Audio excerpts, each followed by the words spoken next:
इंसान कहता है कि मेरे पास पैसे आए तो मैं कुछ करूं, और पैसा है कि कहता है अरे इंसान, तू कुछ कर तो सही, तभी तो मैं तेरे पास आऊं।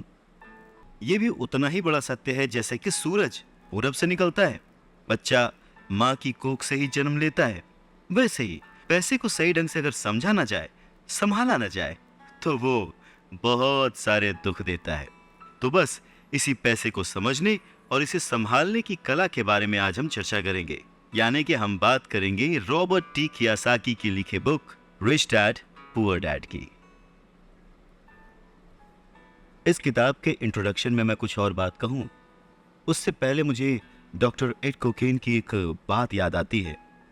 लिखते हैं कि रिच डैड पुअर डैड अमीरी का शॉर्टकट नहीं बताते, ये सिखाती है कि आप पैसे की समझ कैसे विकसित करें, किस तरह से अपने पैसे की जिम्मेदारी निभाएं और उसके बाद किस तरह से अमीर बने। तो चलिए शुरू करते हैं। दोस्तों, जब भी बात जिम्मेदारी की आती है तो नाम याद आता है उस शख्स का जिसने जिंदगी में कितनी भी ठोकरें खाई हों, कितना भी दुखी रहा हो, पर हमारे हिस्से के गम लिए और अपने हिस्से की खुशी हमें दे दी। पिता। जेब खाली हो फिर भी मैंने उन्हें मना करते नहीं देखा। जेब खाली हो फिर भी मैंने उन्हें मना करते नहीं देखा। अरे मैंने अपने पिता से ज्यादा अमीर इस दुनिया में कोई इंसान नहीं देखा। रॉबर्ट टी कियोसाकी ने उसी पिता को ध्यान में रखते हुए, उन्हें main character of the story बनाते हुए हमें लाइफ के, आज की जिंदगी के, आज की लाइफ के सबसे इंपॉर्टेंट लेसन को पढ़ाने की कोशिश की है, विच इज पैसा। जी हाँ, हम बचपन से लेकर जवानी तक सिर्फ मार्क्स के पीछे भागते रहते हैं। हमारा जो एजुकेशन का पैटर्न है, पढ़ाई का तरीका है, हम बचपन से सिर्फ यही सुनते आए हैं कि पढ़ो पढ़ो पढ़ो और पढ़ो, और एक लेवल तक पहुंचने के बाद, एक एज तक पहुंचने के बाद डिसाइड करो कि अब क्या करना है। रॉबर्ट टी कियोसाकी इसी बात को बहुत ही खूबसूरती से एड्रेस करते हैं कि हमें पैसे को एक सब्जेक्ट की तरह बचपन से ही क्लासेस में पढ़ाना चाहिए। अगर आज पढ़ाई का मतलब, जिंदगी में सफल होने का मतलब ज़्यादा पैसे कमाने से है, तो क्यों ना उस पैसे को सही ढंग से मैनेज करने का गुण हमें बचपन से मिले। स्कूल्स 6 घंटे के, 8 घंटे के होते हैं, पर बाकी जो वक्त है वो घर पे बीतता है। तो कहीं ना कहीं स्कूल हो या घर हो, बच्चे को बचपन से ही पैसे की अहमियत, उसकी इम्पोर्टेंस, उसकी मैनेजमेंट के बारे में अगर पढ़ाया जाए तो इसमें कोई भी गलत बात नहीं है। मुझे लगता है कि ये बात कहीं ना कहीं मिसिंग थी। शायद कई सालों से ये जद्दोजहद है कि इसे शुरू किया जाए, इसे समझाया जाए। बहुत सारी फिल्में बनी हैं इस पर, लेकिन आज भी हम मार्क्स मार्क्स और मार्क्स के पीछे ही भागते हैं। अगर हमें पैसे को सही ढंग से मैनेज करने की कला आ जाए, अगर हमारी समझ डेवलप हो जाए, तो मुझे लगता है कि जो आजकल के बच्चे हैं वो बड़े जब होंगे तो वो खुश रहेंगे। इंसान को कंप्लीट करने के लिए उसका परिवार, उसके अपने, उसके दोस्त, उसका रहन सहन सब बहुत ज़रूरी होता है। ये तो नहीं कह सकते कि पैसा ही सब कुछ है, पर हाँ, सब कुछ पाने के लिए पैसा ज़रूरी है। काश काश कि मैंने ये बुक 20 साल पहले पढ़ी होती। ये लाइन अमेरिका के एक बहुत ही बड़े बिल्डर लैरिसन क्लार्क ने कही थी जब उन्होंने रिच डैड पुअर डैड पढ़ी थी। वक्त ऐसे ही बीत जाता है और हम काश में फंसे रह जाते हैं। ऐसी बहुत सारी चीज़ें हमें जब पता लगती हैं जिससे हमारी लाइफ बदल सकती थी, हमें कुछ सीखने को मिल सकता था, हमें तरक्की करने को मिल सकता था, पर वक्त बीत चुका होता है और बस रह जाता है तो ये एक काश, काश कि मैंने ये कर लिया होता। इस किताब में कियोसाकी ने अपने 2 पिताओं का रेफरेंस लिया है। एक जो रिच डैड थे जिनके पास बहुत पैसा था, और एक जो पुअर डैड थे। रॉबर्ट कियोसाकी अपने दोनों पिताओं को, दोनों डैड्स को बराबर का सम्मान देते थे, और उनके जो दोनों पिता थे वो भी उन्हें उतना ही प्यार करते थे। बहुत सारे लोगों के सवाल हो सकते हैं कि एक ही वक्त पर एक इंसान के 2 पिता कैसे हो सकते हैं, या कोई और क्वेश्चन। मुझे लगता है कि हम अगर इस बात पे ध्यान दें कि रॉबर्ट कियोसाकी हमें समझाना क्या चाहते हैं, तो हमारे लिए फ़ायदे की बात होगी। हो सकता है उन्होंने ऐसा मान लिया हो सकता है उन्होंने अपने मन को पुअर डैड और अपने दिमाग को रिच डैड माना हो, या ये हो सकता है कि एक डैड उनके रहे हों और दूसरे डैड उनके किसी दोस्त के, कुछ भी हो सकता है। इम्पॉर्टेंट ये नहीं है कि ये जो डैड का रेफरेंस लिया उन्होंने, ये कहानी है या काल्पनिक है। असल बात ये है कि रॉबर्ट कियोसाकी हमें समझाना क्या चाहते हैं, हमें बताना क्या चाहते हैं। चलिए मान लेते हैं कि रॉबर्ट कियोसाकी के दो पिता थे और उनमें से एक बहुत अमीर थे, एक बहुत गरीब थे। तो रॉबर्ट कियोसाकी कहते हैं कि सोच जो है वो बहुत बड़ा रोल प्ले करती है, और इसी माध्यम से रॉबर्ट कियोसाकी कहते हैं कि हालांकि वो दोनों पिता उनके अपने थे, हालांकि वो दोनों पिता उनका उतने ही शिद्दत से, उतने ही मन से ख्याल रखते थे, उतना ही प्यार करते थे, अपनी जान निछावर करते थे, और हमेशा उन्हें सिखाने की कोशिश करते थे, जिंदगी में आगे बढ़ाने की कोशिश करते थे। पर ऐसा क्यों था कि उनके एक पिता अमीर थे और एक पिता गरीब? सारा खेल सोच का है, सारा खेल नजरिए का है। नजरिया इंसान को तरक्की दिला सकता है और नजरिया ही इंसान के जीवन की नाव डुबा सकता है। तो ये हमारे ऊपर है कि हम किस रंग के चश्मे को पहनकर कैसा मौसम देखते हैं। किसी शायर ने क्या खूब कहा है कि जैसा दर्द हो वैसा मंजर होता है, अरे मौसम तो इंसान के अंदर होता है। और उसी अंदर के मौसम को हमेशा बनाए रखने, अपने आप को पॉजिटिव रखते हुए, अपना नज़रिया सकारात्मक रखते हुए अगर हम आगे सोचें तो कुछ अच्छा तो ज़रूर होगा। गरीब और मध्यम वर्गीय लोग पैसे के लिए काम करते हैं, पर जो अमीर होता है उसका पैसा उसके लिए काम करता है। स्कूल जाओ और मेहनत से पढ़ो, ये जो लाइन है याद करिए, बचपन में हम सब ने सुना है, और एक बार नहीं कई बार सुना है। रिश्तेदारों से, घर वालों से, टीचर से, हर एक से, स्कूल जाओ और मेहनत से पढ़ो। एक वक्त तो ऐसा लगता था कि बस पढ़ते रहो, पढ़ते रहो, पढ़ते रहो। पर जैसे जैसे समझ आगे बढ़ी, एक सवाल मन में घर करने लगा, आखिर हम पढ़ किस लिए रहे हैं? देखिए, स्कूल जाना और पढ़ाई करना ये बहुत ही अच्छी बात है, लेकिन अगर कोई काम किया जा रहा है तो वो किस वजह से किया जा रहा है ये जानना भी उतना ही ज़रूरी है। अपनी पढ़ाई पूरी करने के बाद हम सबसे पहले जॉब ही ढूंढते हैं ना, ये सोच कर कि जॉब मिलने पर हमारी सारी प्रॉब्लम्स दूर हो जाएंगी, पैसे मिल जाएंगे, हम घर बना लेंगे, गाड़ी खरीद लेंगे, और जो भी ज़रूरतें हैं पैसे से जुड़ी हुई वो सब पूरी कर लेंगे। पर ऐसा होता नहीं है। बहुत सारे लोग अच्छी जॉब और बहुत ही अच्छी सैलरी होने के बावजूद खुश नहीं होते। वो अपनी ज़रूरतें पूरी नहीं कर पाते, बहुत ही मुश्किल से घर का खर्च चला पाते हैं, पर वो लगे रहते हैं इस उम्मीद में कि शायद अगले साल फिर से इंक्रीमेंट होगा, पैसे बढ़ेंगे और उन पैसों से हम अपनी जो ज़रूरतें हैं जो पूरी नहीं कर पाए हैं उन्हें पूरी कर लेंगे। और वो और ज़्यादा मेहनत करते हैं प्रमोशन पाने के लिए। पर वक्त के साथ साथ हमारी ज़रूरतें और हमारा लालच बढ़ने लगता है। पहले तो पैसे के बिना रहने के डर से हम बहुत मेहनत करने लग जाते हैं, और उसके बाद जब हमें सैलरी मिलने लगती है तो हमें लालच और ज़्यादा पाने की इच्छा जाग जाती है। और चूहे बिल्ली के इसी खेल में हमारी ज़िंदगी का भी एक पैटर्न बन जाता है। ज़्यादा मेहनत करो, ज़्यादा पैसे कमाओ, ज़्यादा पैसे कमाओ, घर का खर्च चलाओ, पैसे ख़त्म, फिर ज़्यादा मेहनत करो, और ये जो विशेष सर्कल है ये चलता रहता है। और इसी सर्कल में हम गोल गोल गोल गोल घूमते रहते हैं।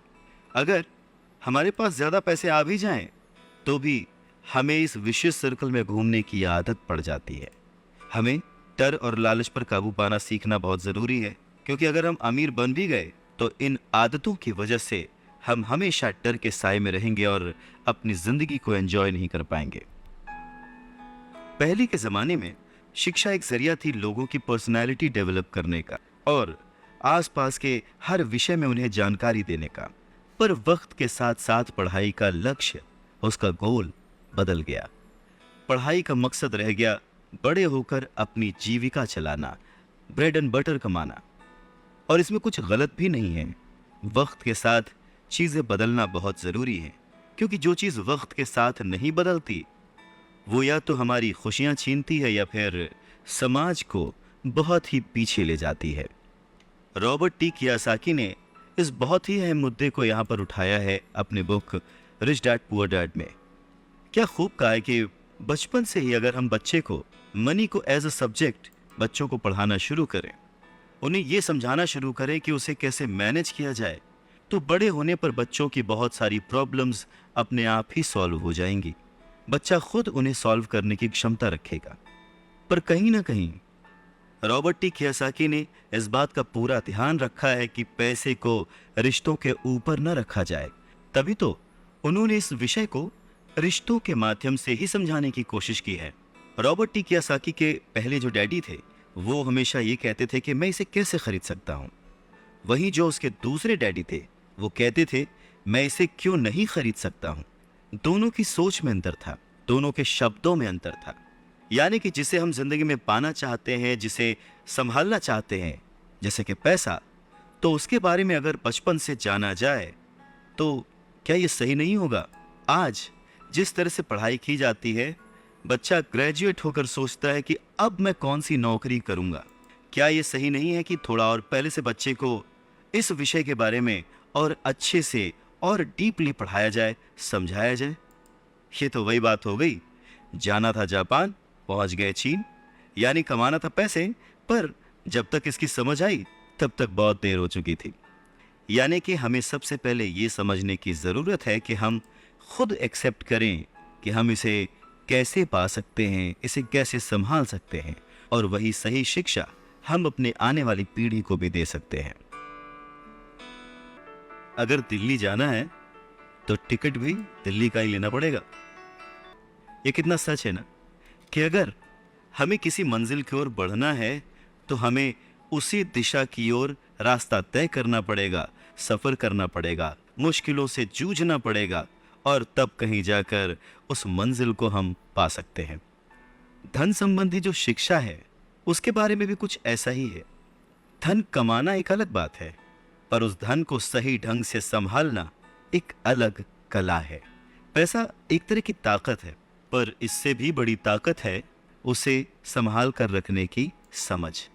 पैसा तो आता और जाता रहता है, पर अगर आप ये जानते हैं कि पैसा किस तरह से काम करता है, तो आप ज्यादा ताकतवर हो जाते हैं और आप दौलत कमाना शुरू भी कर देते हैं। देखिए, केवल सकारात्मक सोच से ही समस्या हल नहीं होती है। हाँ, ये जरूर है कि सकारात्मक सोच आपको उस दिशा की ओर बढ़ने की हिम्मत देती है। देखिए ना, ज्यादातर लोग स्कूल में पढ़ते हैं और वहां पर वो कभी ये नहीं सीख पाते कि पैसा काम किस तरह से करता है। इसीलिए वो पैसे के लिए काम करने में अपनी पूरी जिंदगी बर्बाद कर देते हैं। रॉबर्ट टी कियोसाकी कहते हैं कि उनकी ये पैसे से जुड़ी हुई शिक्षा, वित्तीय शिक्षा, जब वो केवल 9 साल के थे तभी शुरू हो गई थी। पर सबसे जरूरी बात यह थी कि उन्होंने जो पहला कदम उठाया था, ये निर्णय लिया था कि उन्हें किसकी बात सुननी है, अपने पुअर डैड की, जो कि बहुत ही पढ़े लिखे हैं पर पैसे को अहमियत नहीं देते, या फिर रिच डैड की बात, जो कि उन्हें उतना ही प्यार करते थे जितना कि उनके पुअर डैड। पर उन्होंने पैसे को कभी छोटा नहीं समझा, और क्योंकि रॉबर्ट टी कियोसाकी सिर्फ 9 साल के थे, तो उनके रिच डैड ने बहुत ही आसान शब्दों में उन्हें वो लेसन्स पढ़ाए, पैसों के बारे में वो लेसन्स सिखाए। जी हाँ, हम किससे सीख रहे हैं, किसकी बात मान रहे हैं और किसे अपना मार्गदर्शक चुन रहे हैं, ये बहुत ज़रूरी है। क्योंकि जो हमें गाइड कर रहा है, अगर उसका नज़रिया ही अलग है, तो वो आपको सही मंजिल की ओर नहीं पहुंचा पाएगा।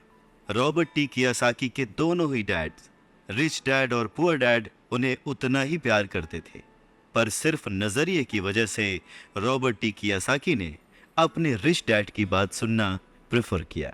रॉबर्ट टी कियोसाकी कहते हैं कि जब तक उनके रिच डैड रहे, उन्होंने पूरे लाइफ में सिर्फ 6 ही लेसन उन्हें सिखाए, और ये 6 लेसन उन्होंने अपनी book rich dad poor dad में लिखे हैं, जो कि एक बच्चा भी समझ सकता है। सबक नंबर 1, अमीर लोग पैसे के लिए काम नहीं करते।